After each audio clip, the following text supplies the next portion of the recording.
Assalamualaikum warahmatullahi wabarakatuh. Selamat pagi, perkenalkan saya Taruni Mardiana Fianfisa, NIT 2140 IPA 32, absen 19 dari Prodi MTP 2B. Kali ini saya akan membahas tentang transportasi laut, yaitu mengenai dilema analisis mengenai dampak lingkungan pada transportasi kapal isap. Polemik penambangan timah menggunakan kapal isap di daerah lepas pantai. Meskipun kenyataannya pertambangan dilakukan pula di daerah pantai, di Pulau Bangka sudah menjadi perbincangan sehari-hari. Penambangan timah lepas pantai di daerah tersebut telah melalui kajian lingkungan yang biasa disebut dengan AMDAL. Apa sih AMDAL itu?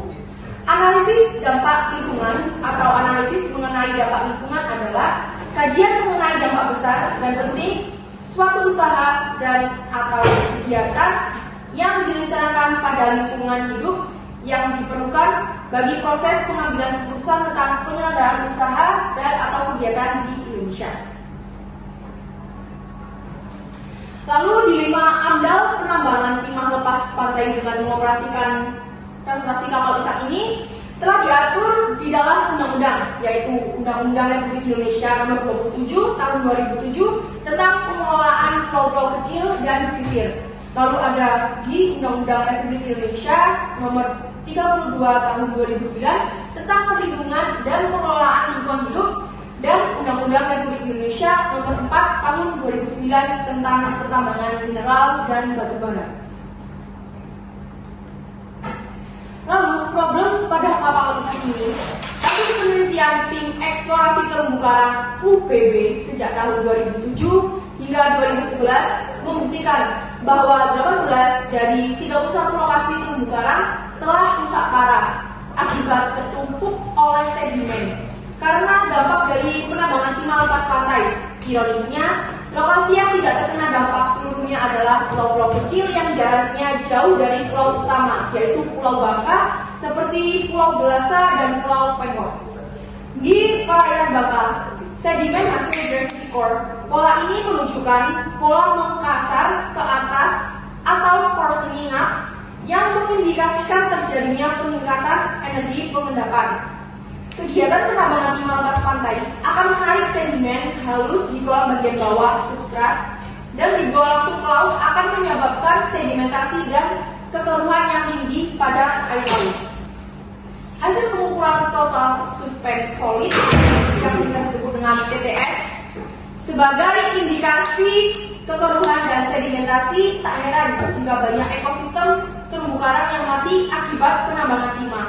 Mengingat kegiatan penambangan timah lepas pantai yang sangat tinggi di daerah utara Pulau Bangka seperti Penganat, Blo Laut, Penyusup, Bubus, dan lainnya. Kajian AMDAL ini sempat tertolak dikarenakan penambangannya berada pada lokasi yang bertentangan dengan tata ruang. Artinya, jika tata ruang yang dibuat bukanlah sebagai daerah penambangan, melainkan untuk kawasan penangkapan nelayan atau bisa disebut fishing ground atau sebagai kawasan pengembangan wisata bahari. Ironisnya, sampai saat ini progres rencana tata ruang wilayah atau yang disebut RTRW Laut Provinsi Kepulauan Bangka Belitung belum juga selesai. Mengapa rencana tata ruang wilayah Laut Provinsi Kepulauan Bangka Belitung belum ada progres sampai sekarang? Yang pertama, lemahnya dokumen RKL dan lemahnya pengawasan. Di dalam lemahnya dokumen RKL ini berisi rekayasa konsep yang akan dilakukan oleh perusahaan dalam mengurangi dampak negatif terhadap lingkungan saat operasi, produksi, hingga pasca operasi kapal isap.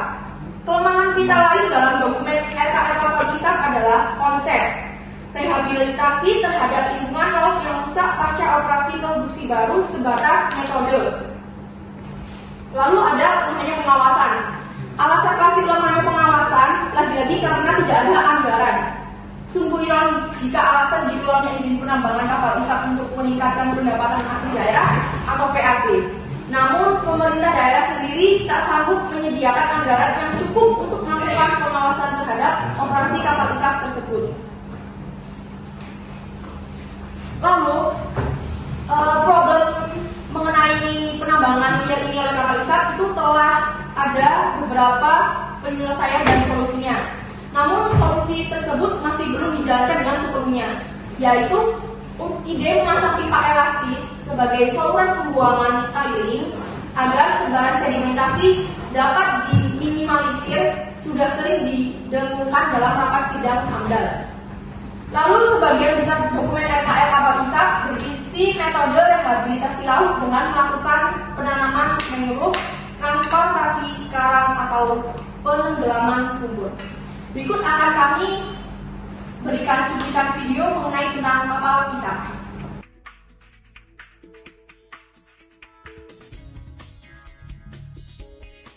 Sele Raya merupakan perusahaan migas yang telah sukses berbisnis di Indonesia. Perusahaan ini telah berpengalaman dalam bidang eksplorasi minyak selama lebih dari 20 tahun. Sele Raya terus mengembangkan bidang usahanya. Pada akhir tahun 2011, Sele Raya memasuki usaha penambangan timah lepas pantai melalui PT Sele Raya Arya Satya.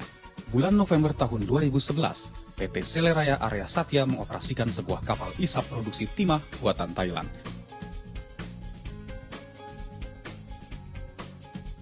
KIP Sele beroperasi di Kepulauan Kundur, Provinsi Kepulauan Riau sejak bulan April 2012. Saat ini, KIP Sele menghisap timah untuk kuasa pertambangan, yaitu PT Timah Indonesia. Wilayah kerja KIP Sele sesuai dengan rencana kerja yang telah ditetapkan PT Timah.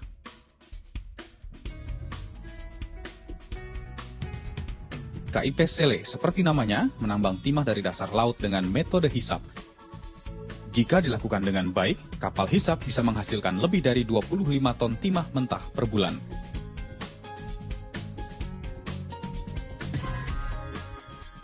Menambang timah di Indonesia merupakan prospek yang menjanjikan, karena endapan timah di Indonesia terletak pada jalur timah terkaya di dunia. Kapal ISAP memperoleh biji timah langsung di lokasi pengisapan. Di atas kapal terdapat peralatan yang memadai untuk memproses biji timah yang siap olah. Pertama-tama, timah di dasar laut diperoleh dengan penyedotan menggunakan pompa berkapasitas besar. Di dasar laut, ujung selang pompa yang dilengkapi dengan cutterhead menggali pasir. Setelah menemukan lapisan kaya timah, pompa penyedot akan mengangkat material ke atas kapal. Di atas kapal, proses pertama pemisahan biji timah adalah melalui trommel screen. Fungsi dari trommel screen adalah memisahkan material besar atau oversized material dengan material yang kaya timah. Materi-materi besar seperti tanah liat, batu, dan lainnya akan langsung terbuang ke laut.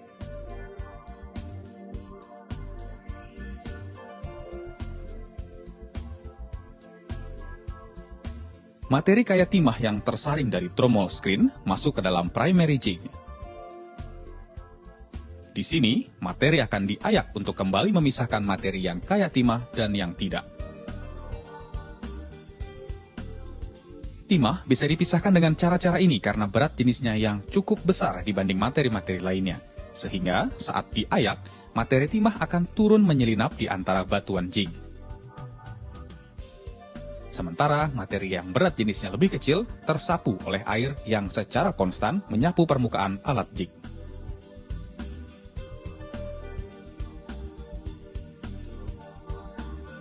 Untuk mendapatkan timah yang bersih, biji timah kembali masuk ke alat jig yang kedua atau secondary jig.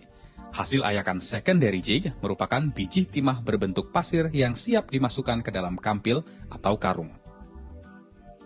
Sebelum dimasukkan ke dalam kampil, biji timah kembali dicuci agar benar-benar bersih. Proses penyaringan dan pencucian biji timah sangat penting untuk dilakukan dengan seksama, karena proses yang baik dan benar akan menentukan kualitas akhir biji timah. Biji timah yang dinyatakan baik adalah yang memiliki kandungan SN di atas 70%. Karena berat jenis yang besar, biji timah dalam satu kampil ini beratnya mencapai 50 kg.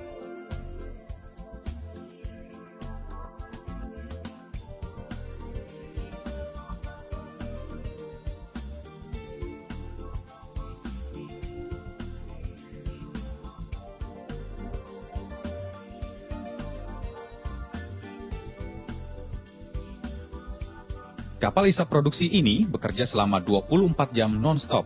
Terdapat 3 orang kapten atau nakoda yang mengendalikan kapal secara bergantian setiap 8 jam. Para nakoda ini memindah-mindahkan posisi kapal sambil mengamati perolehan timah per menitnya. Awak kapal pemroses timah melaporkan perolehan timah per menit melalui angka-angka ini. Angka ini kemudian dipantau melalui CCTV oleh nakoda. Jika angka mencapai di bawah 2 kg per menit, maka nakoda akan memindahkan posisi pengisapan. Perolehan yang baik perlu dipertahankan karena KIP Sele terikat kontrak dengan PT Timah dengan harus mencapai kuota tertentu. Jika timah yang didapat telah memenuhi kuota, KIP Sele melakukan bongkar muat ke PT Timah. Karena KIP tetap harus beroperasi non-stop, maka bongkaran timah dijemput di lokasi penghisapan. Kegiatan bongkar muat ini melibatkan masyarakat setempat sebagai bagian dari komitmen penambang dan PT Timah. Sehingga masyarakat setempat dapat juga merasakan langsung manfaat dari kekayaan alamnya.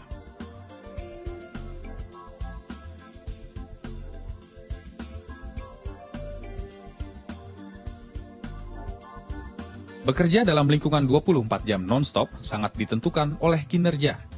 Para awak KIP Sele merupakan tenaga-tenaga pilihan yang disiplin dan memiliki skill khusus dalam penambangan timah.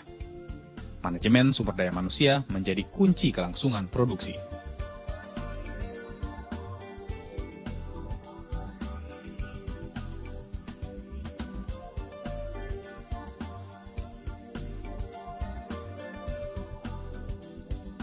Perkembangan teknologi sejalan dengan peningkatan kebutuhan timah. Indonesia saat ini merupakan penyuplai timah terbesar kedua di dunia setelah Tiongkok. Indonesia menyuplai sekitar 30% kebutuhan timah dunia. Karenanya, penambangan timah di Indonesia merupakan proyek yang menjanjikan.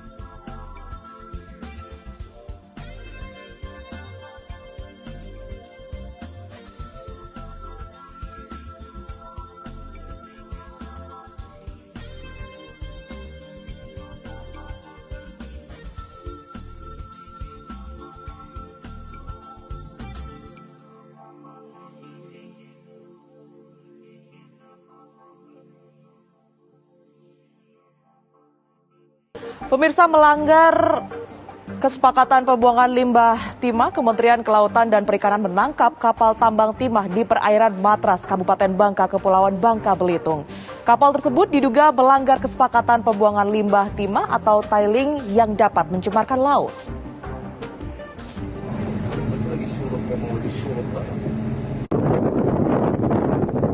Kapal pengawas hiu 17 milik Dirjen PSDKP mengamankan satu kapal penambang timah di perairan Matras, Kabupaten Bangka, Kepulauan Bangka, Belitung. Kapal Oktopus 1 milik PT SLA ini dihentikan karena diduga melakukan pelanggaran berupa pencemaran lingkungan laut. Maksudnya di permen itu yang sudah kita sepakati antara kakak. Saat dicek, Dirjen PSDKP Laksamana Muda TNI Adin Nur Awaludin menemukan sistem pembuangan limbah timah atau tiling tidak sesuai. Hitungan yang lautnya lah. Dari hasil pengecekan, sistem pembuangan limbah timah dari kapal Oktopus 1 ini berada di atas permukaan laut. Padahal sesuai kesepakatan pembuangan limbah timah atau tiling harus berada di bawah 100 meter dari permukaan air. Berapa meter? Jajaran Dirjen PSDKP dengan menggunakan kapal pengawas hiu 17 di bawah kendali Pangkalan PSDKP Batam melaksanakan penghentian dan pemeriksaan kapal Oktopus 1 yang melaksanakan kegiatan pengerukan pasir timah di perairan Pulau Bangka. Untuk itu, Dirjen Pengawas Sumber Daya Kelautan dan Perikanan langsung membentuk tim independen yang berisikan tim ahli untuk menyelidiki dampak kerusakan yang disebabkan dari aktivitas penambangan ini. Kegiatan penambangan timah PT SLA untuk sementara dihentikan selama proses investigasi. Dari Jakarta, Arief Budiman Saputra, TV One mengabarkan. Kalau begini kan logikanya ya kan nyiprat tuh. Jadi di atas ini kan. Terima kasih, saya sampaikan apabila ada kesalahan, saya meminta maaf. Wassalamualaikum warahmatullahi wabarakatuh.